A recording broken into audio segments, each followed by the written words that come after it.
je suis super contente de vous retrouver aujourd'hui en 2020 pour la toute première vidéo de l'année. J'espère qu'elle vous plaira. Donc cette vidéo va parler de retouches. Je vous explique un petit peu comment je fais ma retouche et je vais surtout vous parler aussi de décollement. Donc comment détecter les décollements, les éliminer rapidement et refaire une pose top nickel.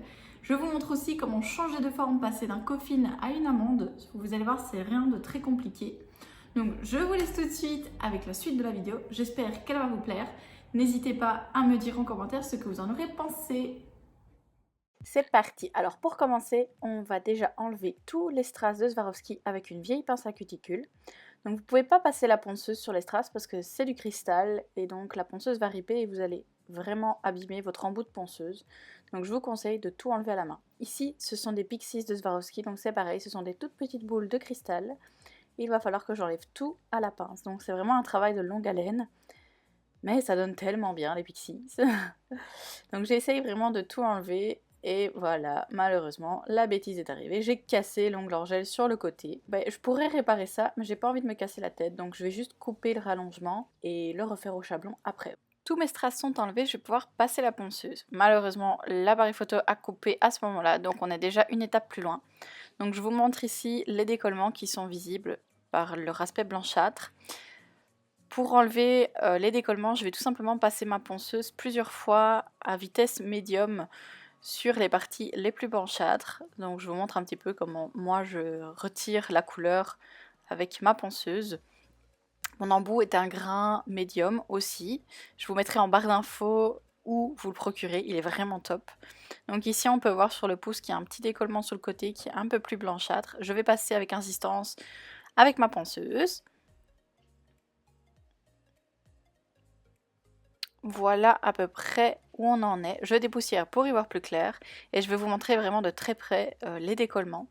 Donc tout ce que vous voyez qui est beaucoup plus blanchâtre, comme ceci, c'est un décollement. Il faut que ce soit absolument de la même couleur que le rallongement pour que ce ne soit pas décollé. Donc ici on voit vraiment bien tous les décollements. Je vous fais un arrêt sur image et je vais vous les entourer pour que vraiment vous repériez bien les décollements. Alors en vrai, je trouve que c'est plus facile de voir les décollements que sur la vidéo. Mais comme ça, vous pourrez vous repérer. Donc voilà ici, vraiment de tout près, on le voit vraiment bien, la différence de coloration en fait. Quand vous avez une différence de coloration, vous pouvez être sûr qu'il y a un décollement, donc allez plus loin avec votre ponceuse, toujours de manière douce. Ici on voit bien aussi sur le pouce maintenant la différence entre la couleur de la construction et le décollement. Pour me débarrasser d'un gros décollement, j'ai fait au préalable une petite rigole à la jointure entre le gel décollé et le gel qui tient encore. Et je vais venir passer délicatement ma pince à cuticule pour couper le décollement. Donc pour pouvoir faire ça, vous devez avoir vraiment bien affiné le gel. Il doit vraiment être très fin, sinon quand vous allez couper, ça va soulever l'entièreté du gel. Et grâce à la rigole que j'ai faite, ça se retire très facilement. Et vous voyez, l'ongle en dessous n'est pas abîmé puisqu'il était juste décollé. Le fait de couper à la pince le décollement ne va pas abîmer. Ici c'est pareil, mon décollement était très fin, donc j'ai pu enlever tout simplement. Ici vous allez voir, je galère un petit peu plus parce que je n'ai pas assez affiné le décollement. Donc je vais devoir repasser plus tard. Sur le pouce, c'est exactement la même chose, je n'avais pas assez affiné, donc le décollement ne s'enlève pas en entier. Donc je vais arrêter là et je vais passer avec la ponceuse de nouveau. Je vais y aller vraiment doucement parce que si j'y vais trop vite, je vais poncer dans mon ongle naturel et c'est pas du tout ce qu'on recherche ici. Pour pouvoir faire ce type de technique, je vais dire, pour enlever les décollements, il faut vraiment que vous gériez votre ponceuse correctement et que vous n'en ayez pas peur. Parce que si vous ne gérez pas bien votre ponceuse, vous allez faire des dégâts. Ici, je vais passer un coup de lime sur le gel et l'ongle naturel pour bien tout griffer. Donc vous voyez, une fois que j'ai passé ma lime, il n'y a plus de décollement. Quand je fais face à un gros décollement de ce type, en fait, je passe ma lime à la jointure, un petit peu comme si j'allais limer la démarcation d'un tips avec l'ongle naturel. Et donc vous voyez maintenant que le décollement est enlevé, tout est nickel, l'ongle naturel n'est pas abîmé, on ne voit plus de démarcation entre le gel et l'ongle naturel. Voilà, donc ça veut dire que le travail a été correctement effectué. Je vais ensuite passer la lime sur tous les autres ongles. J'en profite pour enlever les derniers petits décollements. Donc voilà à quoi ça ressemble à ce stade. Il me reste encore un petit peu de décollement à éliminer ici sur le côté. Donc on va vraiment être très léger dans les coups de lime parce qu'on est entre l'ongle naturelle et le gel, et si on y va trop fort, on peut limer trop dans l'ongle naturelle, et encore une fois, c'est pas du tout ce qu'on recherche ici. Donc allez-y doucement quand même avec votre lime. Toujours vérifier entre deux coups de lime si vous êtes bien placé, si vous êtes au bon endroit. Et une fois qu'on aura éliminé tous les décollements, on pourra seulement passer à la base. Donc quand vous faites face à une pose avec beaucoup de décollements, regardez comme ici il y en a encore, le travail va d'office être beaucoup plus laborieux. Maintenant que tous les décollements sont éliminés, je vais pouvoir prendre mon embout à cuticule. Pareil, je vous mettrai le lien en barre d'infos et je vais pouvoir faire mes cuticules. Donc ça c'est pareil, je mets une vitesse très modérée, moi je mets 6000 tours. Et je vais pouvoir repousser mes cuticules grâce à mon embout et enlever toutes les petites peaux mortes sur la plaque de l'ongle.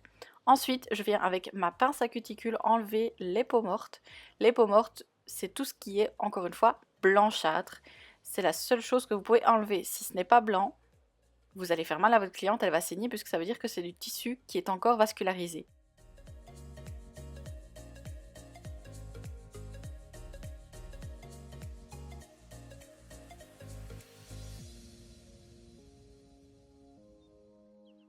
Quand je pense avoir fini de couper mes cuticules, je vais repasser une dernière fois avec mon embout de ponceuse.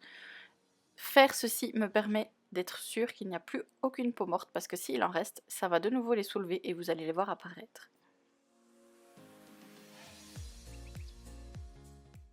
Voilà à quoi ressemble ma main une fois que j'ai fini de limer et juste avant de recevoir les produits de préparation. On ne voit plus de gel blanchâtre, donc ça veut dire qu'on va pouvoir commencer notre retouche.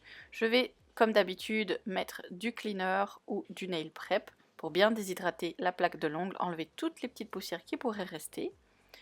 Une fois que j'ai fait ça, je vais pouvoir utiliser deux types de primer ici. Quand je fais face à des gros décollements, je prends toujours mes deux types de primer. Je vais d'abord commencer par mettre du primer acide sur l'ongle qui vient de pousser pendant ces 4 semaines, donc c'est à peu près 2 à 3 mm chez moi. Et seulement ensuite, je vais pouvoir mettre mon primer non acide partout sur toute la surface de l'ongle pour m'assurer vraiment que la prochaine fois, ça tiendra correctement. Attention par contre à ne pas mettre trop de primer parce que trop de primer peut aussi engendrer des décollements. Je me sers moi du primer acide de chez Indigo, toujours. Je vais essuyer l'excédent sur un coton parce que sinon quand je vais le placer sur mon ongle, ça va fuser partout et ça risque d'aller attaquer les peaux environnantes. Donc je le place bien vraiment tout près des cuticules pour que ça ne touche que l'ongle qui vient de pousser. Je vais attendre qu'il sèche entièrement et maintenant je vais pouvoir utiliser mon primer non acide. Donc c'est pareil, je ne vais pas en mettre de trop, mais je vais en mettre sur toute la surface de l'ongle. Une fois que tout ça est fait, on va pouvoir mettre notre base protéine. Donc pour appliquer la base, je vais la mettre donc sur l'ongle naturelle bien sûr, en frottant bien pour la faire rentrer dans les écailles. Je vous conseille de ne pas trop mettre de base, sinon après ça va couler et donc ça va toucher les peaux et on sera reparti pour de nouveaux décollements. Ce que je peux vous conseiller aussi pour une économie de produit, c'est de ne pas en mettre sur le gel, mais j'ai vraiment juste l'ongle naturel puisque la base va nous servir de colle entre le gel de construction et l'ongle naturel. Une fois que j'ai appliqué ma base partout, je vais passer mon dotting tool pour être sûr qu'il n'y a pas de base qui colle à la peau avant de catalyser. Et on la catalyse pour 1 minute. Donc ensuite, bien sûr, le gel Light Rose, mon chouchou de tous les temps. Je fais toutes mes retouches avec. Et ce qui est chouette, comme il est rosé, on peut aussi bien faire une couleur complète qu'une French ou un Baby Boomer. Donc je vais prendre une première boule de gel. Je la place au centre de mon ongle naturel. Comme ceci. Je vais prendre un petit peu plus de matière parce qu'il me semble que c'est pas assez vu la surface de l'ongle. Je vais la pousser vers la cuticule sans toucher, c'est très important.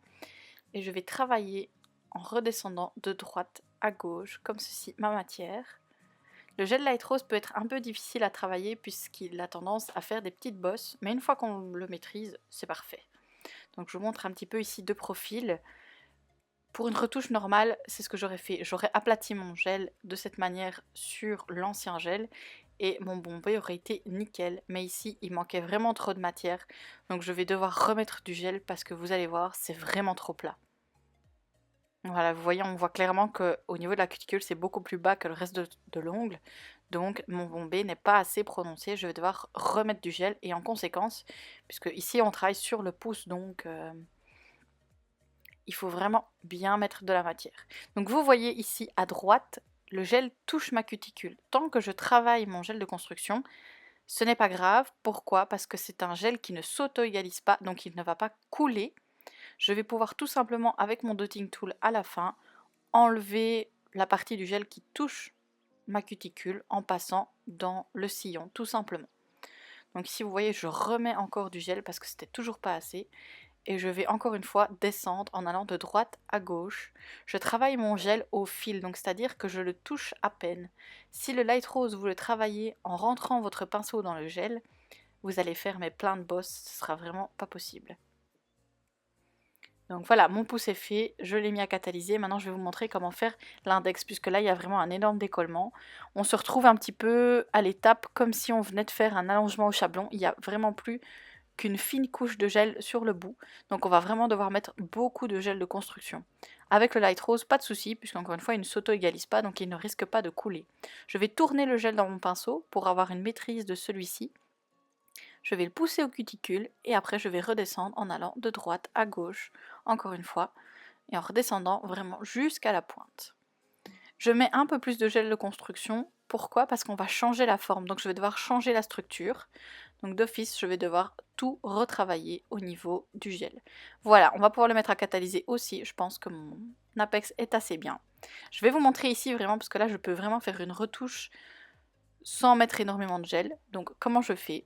Je viens mettre du gel juste sur la partie de l'ongle où il n'y en a plus. Je viens le travailler à la cuticule. Et ensuite, je vais pouvoir lisser la matière vers la fin de l'ongle en gel. Voilà, comme ceci. Et grâce à cette technique, vous n'aurez presque pas de limage à faire, puisque tout est déjà quasi lisse et votre bombée est déjà formée. Le gel à placer est vraiment en fonction de la retouche à faire. Si vous avez beaucoup de décollement, vous allez devoir mettre beaucoup de gel. Si vous n'avez pas beaucoup de décollement, vous allez pouvoir faire comme je vous ai montré, un petit peu de gel, vous lissez et c'est bon, vous pouvez catalyser. Donc ce que je vais faire à chaque fois que je fais un ongle en gel, c'est que je passe toujours le dotting entre le gel et la peau pour être sûr qu'il n'y a pas de gel qui colle. Sinon, c'est sûr que vous allez avoir des décollements. On va pouvoir faire la mise en forme. Donc maintenant, je vais tout simplement dégraisser mes ongles avec un dégraissant. J'utilise le Wipe Off de chez Indigo. Et comme je vais changer la forme, je vous montre ici comment je fais. Donc personnellement, quand je fais une construction, je préforme l'ongle. Donc ici, je veux faire une amande. Donc je vais tout simplement mettre ma lime de biais et la redescendre en inclinant légèrement. Donc à chaque fois, je vais commencer tout droit et ensuite je vais redescendre en inclinant vers la pointe. De cette manière, on va pouvoir former une belle amande. Ma lime est toujours bien perpendiculaire à mon ongle. Si je la mets couchée en dessous de l'ongle, je vais manger dans le gel et donc toute la forme va perdre sa beauté. On va vraiment grignoter les côtés en fait et il n'y aura plus que la partie supérieure, donc ce sera vraiment pas joli, on aura un aspect d'ongle crochu. Donc je vous montre ici, il me reste vraiment qu'un tout petit peu à limer. Il faut absolument que les deux parties soient symétriques. Quand vous tracez une ligne imaginaire en plein milieu de l'ongle, chaque côté doit être le miroir de l'autre. C'est comme ça que vous verrez que votre amande est bien formée. Ensuite, je vais pouvoir passer à mes murs. Donc je mets ma lime à 45 degrés contre le gel et je vais affiner les murs. C'est une étape assez délicate, il ne faut pas trop affiner les murs, sinon vous allez manger encore une fois dans les côtés et vous allez affiner les points de stress. Donc c'est-à-dire que là, à coup sûr, vous aurez des décollements et à coup sûr, l'ongle va casser. Quand vous voyez vos points de stress à travers l'ongle en gel, vous savez que vous avez été trop loin. Donc ça veut dire qu'il n'y a plus assez de gel et que l'ongle cassera. Je fais ensuite ma zone des cuticules. Je vais l'affiner aussi pour pas que ce soit trop épais, parce que si votre zone des cuticules est trop épaisse, ça se décollera à coup sûr aussi. Une fois que j'ai fait tout ça, je retouche toujours un petit peu la forme au fur et à mesure. Ensuite, il ne restera plus qu'à limer en dessous ceux qui dépassent, mais toujours de manière très délicate pour ne pas manger dans le gel et affiner notre forme. Donc je vérifie toujours après quelques coups de lime si je n'ai pas été trop loin, parce que sinon c'est pareil. Une fois qu'on a trop retiré de gel là, malheureusement on ne sait plus rien faire à part remettre un chablon. Ce que je vous conseille, c'est de mettre votre lime bien à plat en dessous de l'ongle. De cette manière, vous êtes sûr de ne pas manger dans le gel. Et de toujours faire 2-3 coups de lime et puis vérifier où vous en êtes. De cette manière, vous avez vraiment le contrôle sur votre lime. Donc je vous laisse avec le limage de l'entièreté de ma pose et on se retrouve tout de suite après.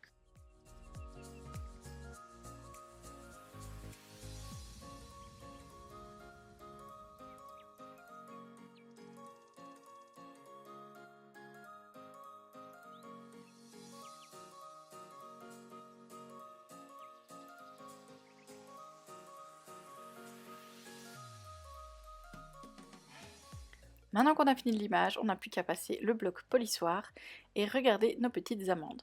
Donc pour savoir si votre amande est correctement effectuée, vous allez passer votre doigt et si vous sentez encore des bosses, vous devez encore limer. Si c'est bien lisse, votre amande est finie. Personnellement, quand je fais une retouche, je viens toujours passer un embout pour creuser en dessous, pour désépaissir et retirer la démarcation entre l'ongle naturel et le gel. Donc c'est un embout en pointe, tout simplement. Et je viens juste repasser un petit coup de lime en dessous pour enlever des petits coins qui auraient pu se former. Comment voir si votre amande est bien faite? Donc comme je vous ai dit tantôt, vous tracez une ligne imaginaire en plein milieu de l'ongle. Si chaque côté est bien identique et bien le miroir de l'autre, vous êtes sûr que votre amande est correctement effectuée. Vous devez voir la même chose en regardant votre ongle de face comme ceci. Chaque côté doit être aussi bombé l'un que l'autre. Vous devez voir votre boss et curve et de cette manière, votre amande est finie. Vous pouvez aussi retourner la main pour voir si la forme est correctement effectuée dans un sens comme dans l'autre. On va tout de suite appliquer la couleur qui est la 643 de chez Semilac, c'est une couleur thermo. Les couleurs thermo sont des couleurs qui changent en fonction de la température, donc ici la couleur est froide, elle va donc être plus foncée, et quand la couleur sera chaude, elle va être très claire. Vous allez voir en vidéo tout de suite, je vais vous le montrer. Donc pour appliquer la couleur, je vais repousser mes cuticules, et puis je vais gratter avec l'autre côté de mon repousse cuticule pour être sûr qu'aucune poussière n'est venue s'y mettre. Une fois que c'est fait, je vais appliquer ma couleur. Alors je viens la pousser au plus près des cuticules, mais je ne viens pas vraiment contre, sinon je vais mettre de la couleur dans les cuticules. Donc je viens faire l'entièreté de mon ongle avec le gros pinceau. Petit conseil pour appliquer votre couleur bien en détail, servez-vous d'un petit pinceau, vraiment tout petit pinceau, pour venir pousser la couleur vraiment tout près des cuticules, voire même en dessous quand c'est possible, quand la cuticule est bien soulevée. Et de cette manière, vous aurez un ongle parfaitement fini. Ensuite, on peut mettre à catalyser et voici ce que ça donne une fois que la couleur est chaude.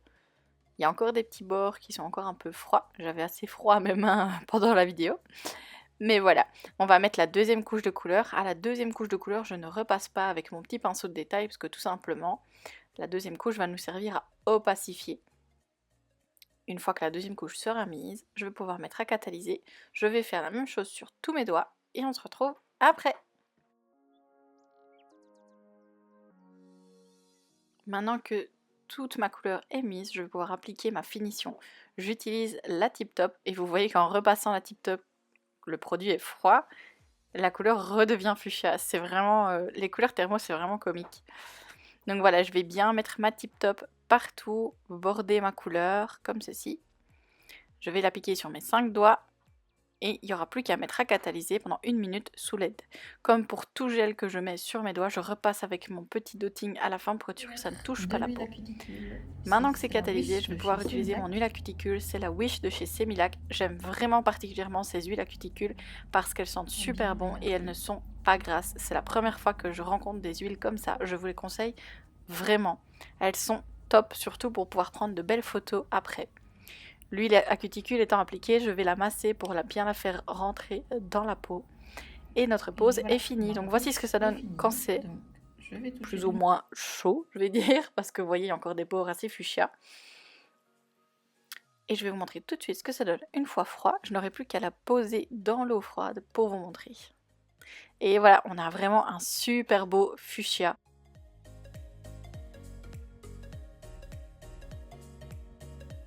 Voilà, la vidéo est terminée. J'espère que les explications auront été claires, que ça vous aura plu. Si j'ai oublié quelque chose, laissez-moi un commentaire, n'hésitez pas. Mettez-moi un pouce rose. Suivez-moi sur Instagram, abonnez-vous à ma chaîne pour toujours plus de contenu puisque je poste toutes les semaines. Je suis vraiment désolée d'avoir été autant absente sur le mois de décembre puisque je n'ai rien posté du tout. Le mois de décembre a juste été la folie totale. D'ailleurs, je voulais remercier toutes les clientes qui sont venues au salon, toutes celles qui m'ont fait des petits chocolats en cadeau. Merci beaucoup à vous, merci beaucoup de me suivre. Je voulais faire un petit message spécial pour toutes ces personnes qui me suivent et qui m'envoient des messages super gentils tout au long de l'année pour me féliciter de mon travail. Ça me motive vraiment beaucoup. Donc merci à vous et n'oubliez pas, continuez de me suivre, vous entraîner, c'est la clé et on se retrouve la semaine prochaine dans une prochaine vidéo.